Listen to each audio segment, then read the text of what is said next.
Hi ಸ್ನೇಹಿತರೆ, ಎಲ್ಲರಿಗೂ ನಮಸ್ಕಾರ. Welcome back to my channel Niharika creations and kitchen. ನಮ್ಮ ಒಂದು ಚಾನಲನ್ನು ಯಾರ್ಯಾರು ಮೊದಲನೇ ಸಲ ವೀಕ್ಷಿಸ್ತಾ ಇದ್ದೀರೋ ಅವರೆಲ್ಲ ನಮ್ಮ ಒಂದು ಚಾನಲನ್ನು ಸಬ್ಸ್ಕ್ರೈಬ್ ಮಾಡಿ ಮತ್ತು ಬೆಲ್ ಐಕನನ್ನು ಪ್ರೆಸ್ ಮಾಡಿ.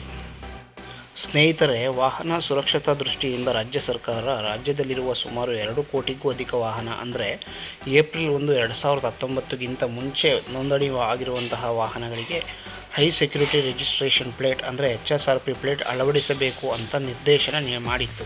ಇನ್ನೂ ಕೂಡ 1 ಕೋಟಿಗೂ ಅಧಿಕ ವಾಹನ ಸವಾರರು ಈ HSRP ಪ್ಲೇಟ್ ಅಳವಡಿಸಿಲ್ಲ.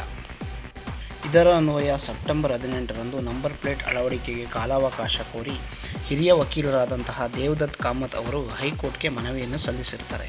ಮನವಿಯನ್ನು ಪರಿಗಣಿಸಿದ ನ್ಯಾಯಾಲಯ ಅಂದರೆ ಹೈಕೋರ್ಟ್ ನವೆಂಬರ್ 20ರವರೆಗೂ ಕಾಲಾವಕಾಶವನ್ನು ನೀಡಿದೆ. ಈಗ ವಾಹನ ಸವಾರರಿಗೆ ಗುಡ್ ನ್ಯೂಸ್ ಎಂಬಂತೆ ಇನ್ನೂ ಯಾರ್ಯಾರು ಕೂಡ HSRP ಪ್ಲೇಟ್ ಅಳವಡಿಸಿಲ್ಲ ಅವರು ನವೆಂಬರ್ 20ರೊಳಗೆ ಬೇಗ ಬುಕ್ ಮಾಡಿಕೊಳ್ಳಿ. ಧನ್ಯವಾದಗಳು.